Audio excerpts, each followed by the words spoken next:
Hey guys, my name is Andre O'Brien, Star Trek fan, um, technology teacher, K through 8 technology.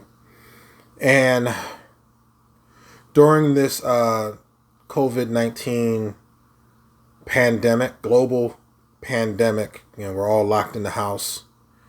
And I just had a lot of time to think about a lot of different things. Some things super duper important, some things not so much. Um, because it is 3:41 a.m. at 3:28, I'm sorry, 3:41 a.m. on March 28th. Now I am supposed to go to my school to pick up a couple laptops I need to repair. Um, but I just couldn't get to sleep. So I figured I would record some of my thoughts about Picard. I'm not going to do like a whole season recap. Some people online on YouTube who are far more intelligent than I am, or at least knowledgeable about the Star Trek universe than I am, have some wonderful commentaries. What I will do is I'm going to address the few things. I'm going to give this perspectives on a few things that I haven't heard anybody else give. I think that gives me a unique voice, not necessarily an interesting voice, but a unique one. So let's begin. So, what's the first thing I want to talk about? My first, and mind you, this conversation is not just about the things that I had a problem with the series. Overall, I enjoyed the series. Okay, so let me get that out straight. I loved it. I loved the ending. I don't agree with the ending. Oh, spoiler alert! I am going to talk about details of the season, in particular the last episode. So, if you have not seen it, do not watch this video. This is the spoiler alert. You have been warned. So. I love the ending. I don't agree with the ending, but I loved it. It was well acted, well directed, well written, the whole nine. But I'll explain why I don't agree with it in a second. So, my first thing I want to talk about is the fact that there were two characters for whom they did not use the original actors. That being of Bruce Maddox, who was originally played by Brian Brophy, I think is how you say his name. And my issue with Maddox he was played by John Owls, and he's a great actor. But I like John Owls, so Maddox was instantly likable, but you don't feel the character arc for those who have never seen Next Generation, who might look at this. They don't understand Maddox's the significance of Maddox's breakthrough and the significance of the choices that he's making in this series. So if you don't know that when Maddox first shows up in Next Generation, his goal was to take Data back to the Daystrom Institute, dismantle him, and try to figure out how his positronic brain worked. If you don't understand that then became a civil rights issue for synthetics as to whether Data could get full rights as a citizen of the Federation, even though he was serving.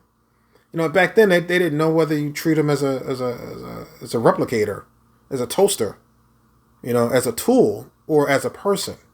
So if you don't know the significance of that, all you see is you get the sense that Maddox is important, and he's clearly enlightened because he believes that synths have the same rights to life, and he's brilliant because he created the two most advanced synths as far as the Federation is concerned, as far as the let's say the Alpha Quadrant is concerned, maybe.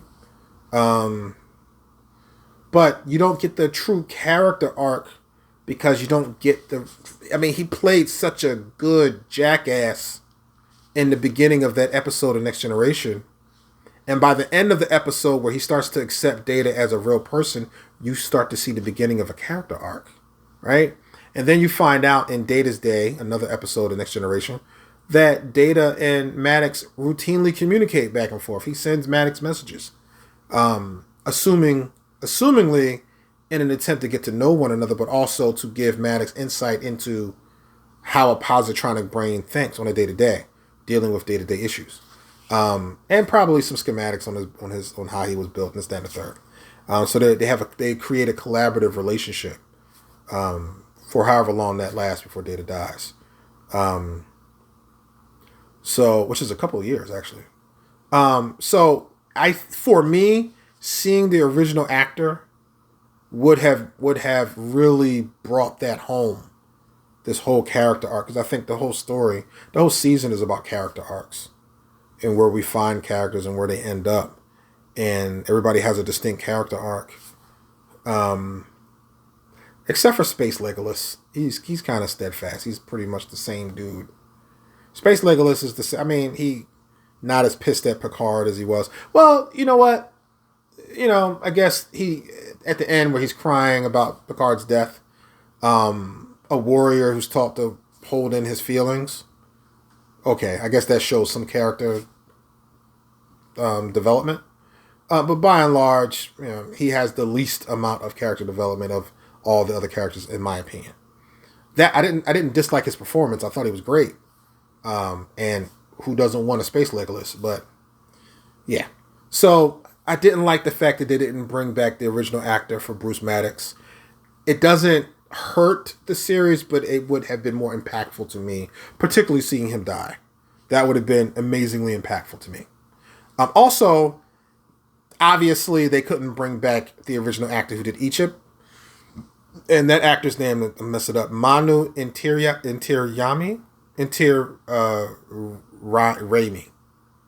Intiraymi? It's an Incan name, so who knows how they actually pronounce names. And Manu is a Hawaiian name. So, cool name. Great actor. I loved Egypt back in the day. Obviously, that actor has kind of grown out of the role for the time that Egypt died. It would have only been less than maybe 10 years after Voyager. So he couldn't play that role. And I understand it, but it still kind of diminished the scene for me because I didn't understand that was Egypt getting jacked up until pretty much close to where Seven had to off him. So I didn't feel the gravity of the scene because I'm not looking at the original actor. That bothers me, even when I used to watch old soap operas with my mom, or anytime you have to change. Like, the only time an actor changed where I kind of accepted it was when Brandon Lee was playing the Crow, and then he died on set, and then Mark Dacascos? He played it Only the Strong. I can't remember the guy's name.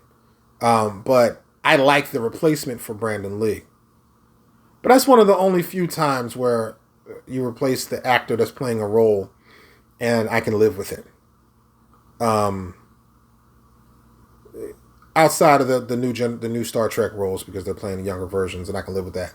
But in this case, it didn't work for me so seeing original Egypt would have hit me much harder than seeing this new guy play Egypt, which is still Egypt, but I have to look back at the scene knowing that was Egypt. Because initially I didn't catch it. I don't know if I was playing chess at the time I was watching. I don't remember. But I just didn't feel it. So that's my issue. Different actors. So hopefully in season 2 we don't have a lot of that. Like if they bring Quark back, they need to bring the dude who played Quark. Obviously they can't bring Nog back. They can't bring Odo back. But for all intents and purposes, like, I don't want to see a new Bashir if they bring him back. Damn sure don't want to see a new War for Geordi. They're bringing Guinan back, so that's cool. Anyway, let's see. The second issue I have. Alton Inigo soon. I understand that this is a way to keep Brent in the series without him having to put the makeup on. And, Brent always wanted to do an offshoot. He always wanted to have his own spin-off series as a Soon. I think the Enterprise Soon was very interesting. Of course, they capture him at the end, so, he spends the rest of his days locked up, thinking, going towards androids and dreaming up androids. So, but I would have loved to have seen him in the spinoff. But, so I don't mind Data having a brother. It's just that where the hell did he come from? It seems to me like Juliana Soon, when she meets Data, would have mentioned the fact that she had a son. Oh, Data, have you ever met your other brother? You're only talking about lore. So this tells me that this can't be Juliana's son. So maybe Noonien had another wife and created and had a son, but then didn't have a lot of interest in that son because he was a bit of a dick.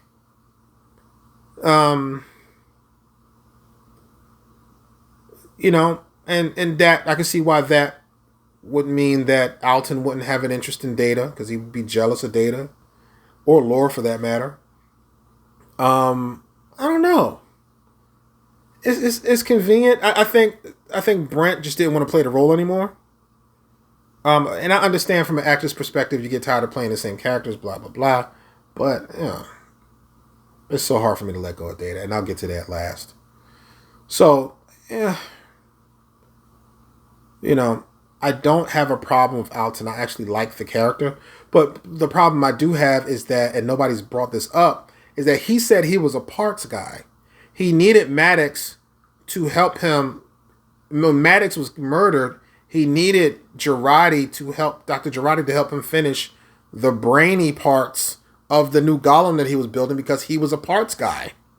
So the software aspect of it, he just, he couldn't do.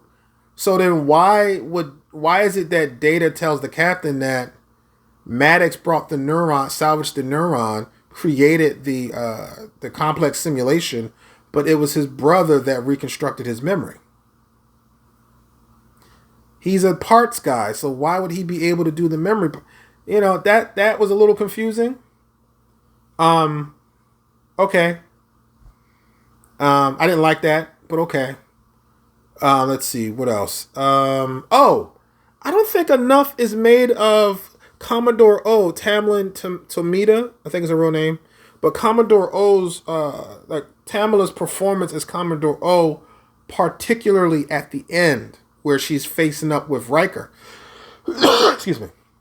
That's not a COVID-19 cough. That's a seasonal cough that I had from November until April. So you're not going to get sick looking at this video. All right.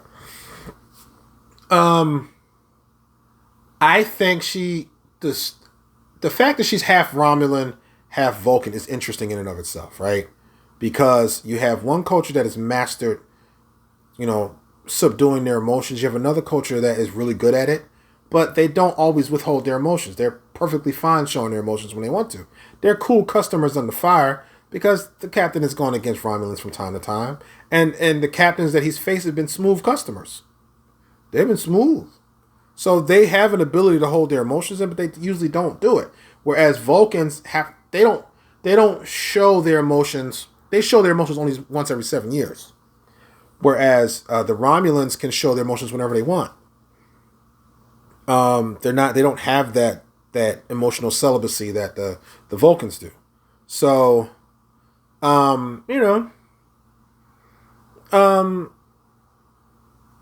I think her performance was brilliant, particularly at the end where Riker gives her that proposition, like, listen, we can fight or y'all can fall back, and she's the fury that she's emoting with her face and the control that she's trying to have as she's trying to stay calculative, but the fury in the fight side of her says, I'm ready, let's go.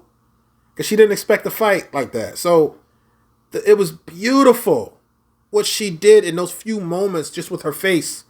I thought it was wonderful what she did. And I don't think it gets enough fanfare. I do think it was weird. It was like, all right, aim at the planet. Okay, now we aim at the distraction. Okay, back to the planet. Okay, back to the distraction. I think that was weird writing, weird directing.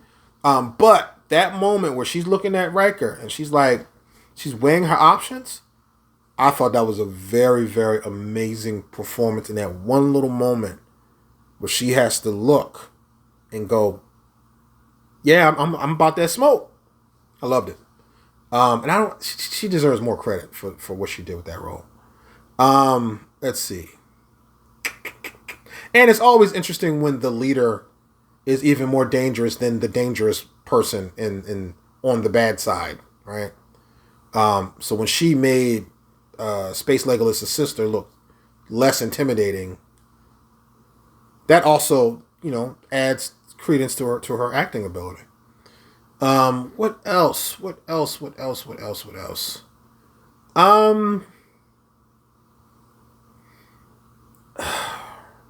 don't have the same issue that people had. Somebody did bring this up. I don't have the same issue that people had with Rafi and Seven of Nine kind of holding hands. People are looking at it from today's perspective of LGBTQ civil rights, essentially.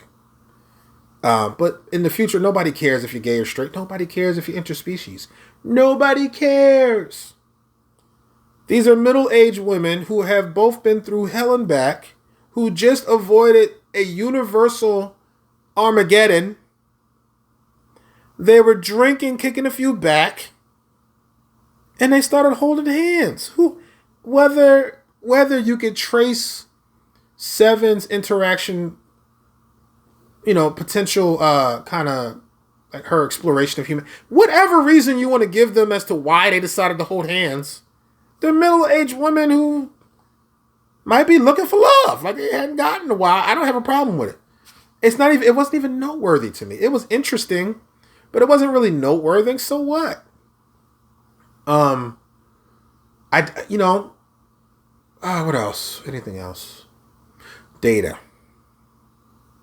I'm not the only one who felt the pain of him dying.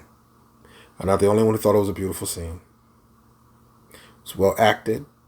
I do think that Brent could have been a little bit more emotional. This whole concept of, me knowing you love me, from a small but not statistically insignificant part of my memory, doesn't jive well with the gravity of his.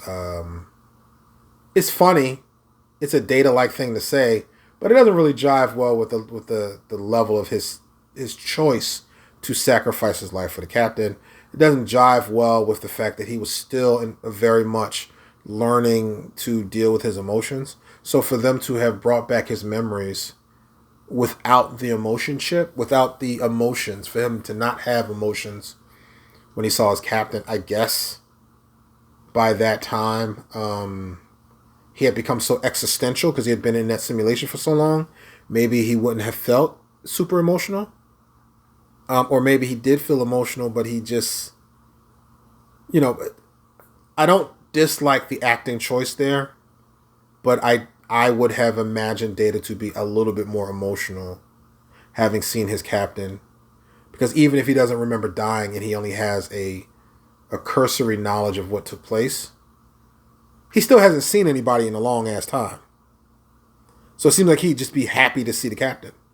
And he would have noticed the captain had aged, and he would have, don't feel guilty, right? But I guess he had become the Swami of the cyberverse. So he was so existential and so philosophical at that point that, okay, his last great adventure was death. And I seem to be the only person who cannot accept the fact that Data is no more. My son was 4 years old when Nemesis came out. I love Nemesis. I actually watched it recently. I loved it. I don't know why people had a problem with it. I knew Data was going to die, but that's only because I knew that they said that somebody was going to die, but Data was the only one that they could bring back, a la Spock, because of B4. So I was like, all right, Data's going to die. But even when it happened, I wasn't ready for it. I stood up with my son in my hand. Damn, Data died. My buddy still teases me to this day, my buddy Bernard. I just wasn't ready for his death. And I'm not happy that he's gone. To watch him fade into oblivion, I like as the story for this universe, for this timeline, because I have a sneaking suspicion that this is not the Next Generation timeline. I'll explain that in a second if I have enough time to explain it. It makes sense that Picard, in order to move forward, would have to let go of the physical baggage of the disease that he carried by being implanted into this new golem, and let go of the emotional baggage of feeling guilty about Data, now knowing that Data wants to die, wants to go off, and this is part of his adventure. And he never felt bad. Data didn't regret sacrificing himself for the captain. Right? If you're not the only one that has a sense of self-sacrifice. Right? So if you don't feel bad about doing it for others, why would I feel bad? I've learned from you. It was a beautiful moment, beautifully acted, beautifully directed, beautifully shot, beautifully animated and rendered. I thought him aging and dying was so beautiful. But the idea of him going off into oblivion is, I'm getting emotional now, right? It's just cinema. Why does it matter so much, right? But it hits me. 41 years old. I've never been able to let go of Data. And I don't know if I ever will be. Especially since, and this is weird because my sister was telling me about my brother and how he was saying that maybe that this Picard exists in the same universe, the same timeline as the new Star Trek movies with Spock and Kirk.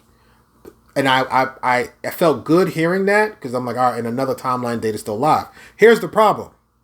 In that timeline, the comics that came out before that first movie came out, when Spock was rushing to try to go to Vulcan to get Vulcan to help the Romulans to save them and to get them off of Romulus before the supernova. He was racing and he enlisted Picard, Admiral Picard. Data was the captain of the Enterprise. So by then, Data had been reconstituted. And even Spock mentions that, hey, your resurrection was very similar to mine. Right? So Data's back. He's the captain of the Enterprise in that timeline. So this can't be that timeline because they make no mention of Spock trying to save anybody, right? So they're not even talking about Spock being lost in this whole thing. We don't hear much about the Vulcans at all. So we don't even know if the Vulcans have been eliminated in the past, right? So we don't know what's going on. So we don't. Either way, the timeline seemed jacked up, and weird, because that was canon. That movie is canon. Spock going back in time is canon. So the things that happened prior to Spock going back in time is canon, which means Data should still be alive. That's canon. So this series messes that up. So this series has to be an alternate timeline, and hopefully bringing Guinan back. Hopefully Guinan will verify that or not. If this is a different timeline, then I can deal with the fact that Data's gone. Because I just believe that Data is still exists in another timeline.